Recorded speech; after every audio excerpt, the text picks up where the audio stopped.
Hadouken! Hello everyone! And today we're talking about Class of Heroes 2. No one-away axes today. Now, just show them off real quick. I already did a little showing though, but the standalone Kickstarter versions of the cover before I no longer have it. And of course I always showed the nice, colorful, and informative book then. Talked about the classic walking design style back of the book. So let's get on to the meat and grind about, is Class of Heroes 2 better than Class of Heroes 1? And so far, for the most part, I definitely say it would be. The artistic style is much more touched up and looks a lot more interesting. Even repeated enemies that we show up into look like they've had a little more touch up on them that actually makes them stand out a little more. So they're a little more stylized a little more. Another nice touch is that in the original Class of Heroes, each race had a male and female, and that's it. Like, they'll sprite, that's it. There's no different color palettes or anything.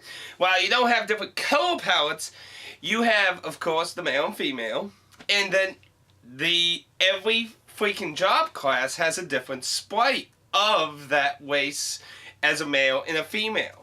So every job class that each race can be will have a different sprite. So that actually adds a little customization to your party. Even if another person uses a similar party layout, you could have different job class, like the same racial characters, but having different job classes will actually make them stand out a bit.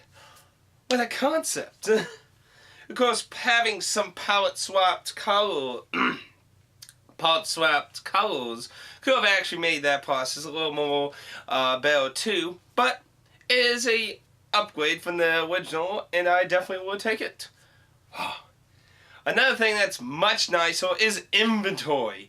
If there's anything I have to say that I didn't really talk about a lot, or probably not as much as I probably should have, is just the horrible inventory system of Class of Heroes. I mean, really, you're literally going to be digging through your inventory from your main bag to every individual party member and swapping crap around and that, and it's just so much annoyance that's not needed. Class of Heroes 2 simply has your inventory, and you have a regular equipped screen for all your equipment management between your parties. No longer do you have to fill your party members' pockets with junk when you're going on a big expedition because your main bag is full. You just have your main bag and an equipped screen. Much simpler, much quicker, and much easier to get through. There are some nice touches to the world map. Not the world map, but the dungeon. Inside the actual dungeon. You can hit the start button, and you know how you have the borders with your parties? You can take those off while you're exploring, and then when you get in the battle, boom. Then out of battle, boom. Of course, you don't have to do that. It's just a nice little customization. Also, hitting select can make a little mini-map. Pop there, or hit again, and get out of there. So, you can have your teams on and off screen while you're just walking around dungeon in the mini-map without having to hit square all the time to go, and then where the hell am I? I need to turn this way. The trap made me go this way. You can also use the nub stick to move around.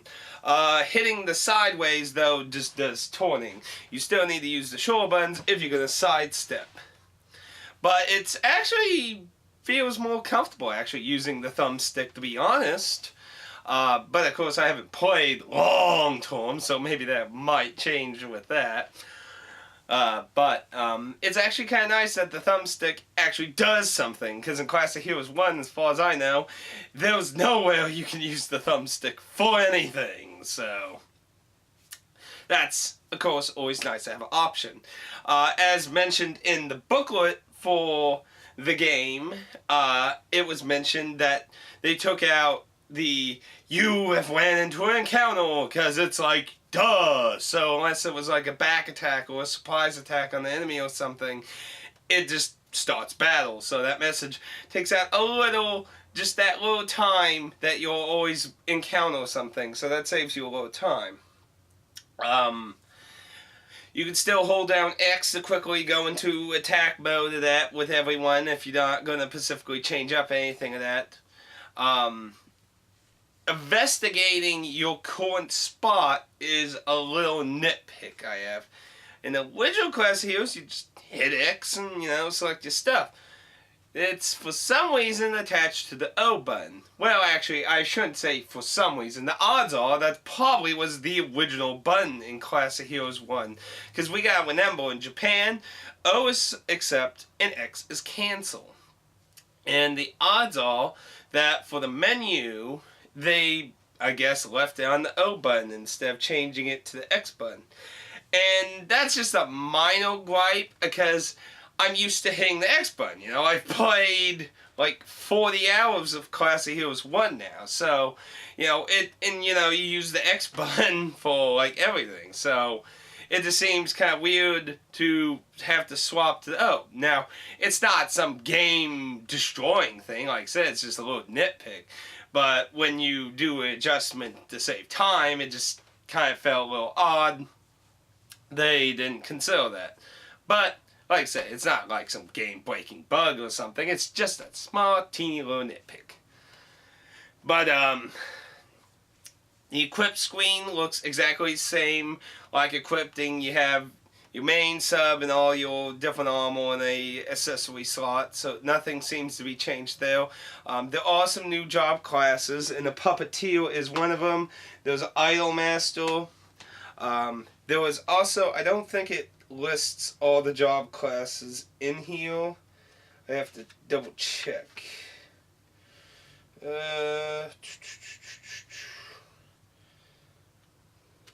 Sorry.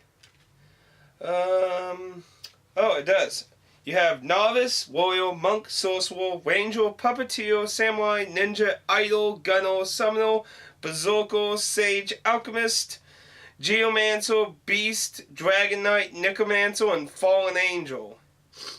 Now, what's really interesting is all the all the races have a race-specific class on top of all the normal classes that most races can be, but there are still some races that can't be certain things, like dwarves can't be puppeteers, which is actually kind of sad, because I've just been like so curious what kind of puppet they would have used.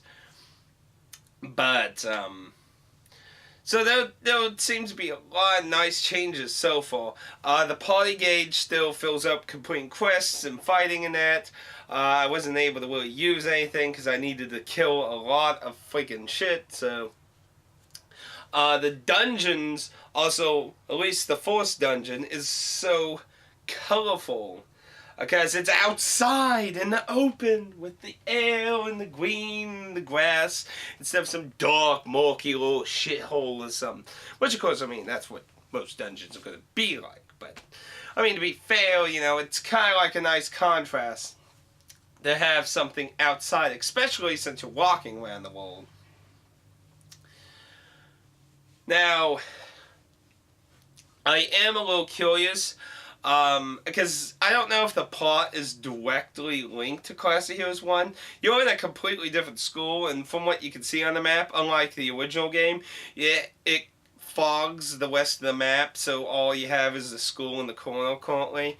So, I can't really see the full map, but it's a different school, different teachers and that.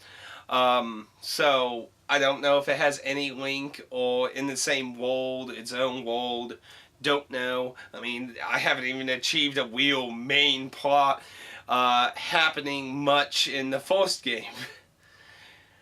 I mean, it's very slow-paced story. So, the font is very different in Class of Heroes 2 than 1. And of course, there was also some name changes and stuff here or there to a few things. And they did mention that in the back of the book, where they basically said that if we liked the original translations thing, we kept it. If we didn't, we changed it. If we liked the Japanese one more, we went with that and stuff. The font it doesn't hurt my eyes. I mean, I actually like it. It's just I'm probably so used to seeing the Willie just very plain default font of the Force game. It just seems a little odd. But I haven't noticed any like horrible translations or anything. It looked pretty good. The opening actually is something I should talk about too. In most regular walking design work, they didn't like make a new song. They Englishized the song, and well, I don't know how well the translation is because I don't have a copy of what all the Japanese words mean, but we do have the Japanese and English version. And if you want to see the Japanese version, on the main menu, hold triangle in and wait all the way until it starts playing, and then it should be safe to let go triangle, and you can hear the Japanese version. And they have the same music and general idea of how it's sung, so I'm going to say it's probably pretty faithful, but you know, I don't have a translation of the Japanese version, so I'm sure there might be a nitpicker out there that might say something foul, because, well, a lot of people translate or made their own cover versions of the Final Fantasy 13 song that didn't come to America, and a lot of people apparently said foul on a lot of those. So. But sounds good. I like both versions. I definitely have to say good job on that.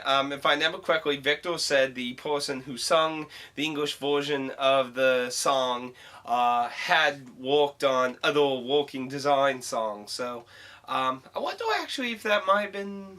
I might have to look into that, you know. So far, it seems like a nice improvement. Now, my biggest complaints with Classic Heroes 1 when I did the Why Did It Fail video of it, was that for me, if, you know, I was going to call out stuff, was that the graphics were so plain, they didn't pop out, and it looks like they fixed that. They have more style and artistic touch to them that makes them pop out a little more. And music. What music that I've heard so far is good, but it's still kind of quiet and dreary, it seems, when you're going to explore through dungeons. So, which again, I'm not saying that's a fault. I mean, personally, I would like to listen to a little music, but I can also understand the people who would want the atmosphere of crawling around and that. You know, I can get that too. Perfectly understandable. Overall, so far, it looks like it's a very good improvement over Classic Heroes 1. Obviously, I have to play some more to get a better idea of a lot of other stuff, but, you know, sadly, that takes a lot more time, and, obviously, I don't want to really, like, I mean, before I really even got into a lot of shit in the first game, I played at least 5 hours to 10 hours before my party was really like set up and stuff to actually explore other dungeons and shit aside from the novice world without the huge risk of being murdered really fast, because money was scarce. Supposedly, items in that are supposed to be more easier. If I remember correctly, they mentioned that in the back that they made grinding a little less in the American version of Classic Heroes 2. Some people will like that, some people won't like that. It's a mixed taste. Personally, I always feel when tampering with the game isn't always bad if you're fixing a problem, but you gotta be careful. You'll suffer what I always think was probably one of the worst... Let's see, where are you? There we go. One of the worst suffering games from tampering with it, the 7th Saga. The 7th Saga, I like this game. I really do. But Enix messed with the leveling up, the experience gain, and so many mechanics about it that made in-game broken, like, not in an easy way. Actually, level grinding would actually break the game to where you could maybe never beat the game legitimately. Because as your main character leveled up, it made other characters, your rivals, level up. And they got more shit than you. So if you actually got too high, they could be level 99 with max shit. And you're doing like 1 damage. And they're like dead in 1 hit. You game over, start over. And that's, of course, always the worst thing you could do when you mess with a game. Of course, I don't think that's what's happening, but either way, I'm sure somebody probably doesn't like the idea either way, so. But so far, it seems fine. And item drops are supposed to be more common. I did actually find a rank 2 item in the first dungeon. I don't know if that was pure luck, or because that is supposed to be more common to get stuff, so. Obviously, I can't really say much about money, because I would have to do a shitload of grinding to even really test that. And this is just the first impressions, dang it. But overall, first impressions, I think it's a very good improvement over the first one. And I look forward to getting to try it more after Class of Heroes 1. Sorry, it's like I'm not getting into it deep level until I get the first one done, and then I'll consider the second one. But till then, you'll have to wait Class of Heroes 2. Overall, I recommend checking it out. Obviously, of course, I have to mention that the UMD versions of this game were limitedly printed by Genji Works, formerly Working Design, and that you won't be able to get more copies of this through like Amazon or anything except for second hand. And most people have, sadly, Wii sellers have been very dicks about it. It's sad that a bunch of Wii sellers hopped on this bandwagon and have been selling copies for like $80+ on eBay. Now, of course, over time, it was obvious they're going to be worth money, but it's such a dickish thing just to throw, like, these people were throwing them on eBay 2-3 months before they even got them in their fucking hands because of the delays and that. Which I'm not mad about, you know, things happen, you know, things don't magically pop out of the air, you know. And these people were always selling their copies they didn't even fucking have in their hands, or possibly even have any real guarantee if they were going to get in their hands, you know, anytime soon or anything. And these dicks were always selling them for, like, almost triple the fucking price. Because they were, like, $32 or $34, I believe, a copy. So these people were selling them for $80+, so they were almost past triple the fucking price tag of it. You know, I could understand maybe slapping 15 extra bucks on it or something, but good lord, it hasn't even fucking been a year yet. Damn it. But that's my own little rant on Wii sellers. Either way, it's going to be a little tough to get a UMD copy if you want one and you didn't get into it. And I tried to make everyone aware of that as much as possible. I made about 5-6 videos about updates and stuff on that. I tried to let bigger YouTube people be able to try and let their fans know, and the people I did contact didn't do anything as far as I'm aware of. Maybe I don't go on social networks. As far as I'm aware of, they didn't make a video telling anyone. So I tried to do as much as I could for Victor and Genji Works and any fans of Japanese RPGs. And I'm just a little channel, and that's all I can do. But hopefully we can get the word out more better so actual people who want the game and want to keep and play it can get Class of Heroes 3 UMD, as opposed to a bunch of jackasses trying to resell it for triple and quadruple and whatever the fuck in the price tag. So anyway, that's my thoughts on Class of Heroes 2. I wish you luck if you want a UMD physical copy, because it's probably not going to be that easy. But keep an eye out. Maybe somebody out there will have a more reasonable price instead of being a dick. Anyway, this is Atticus. This is my 2 thoughts. And if you got any questions or comments or anything, please feel free to leave them below so I can give them my Google Plus little bell now. Ding-a-ling-a-ding. Till next time, everyone.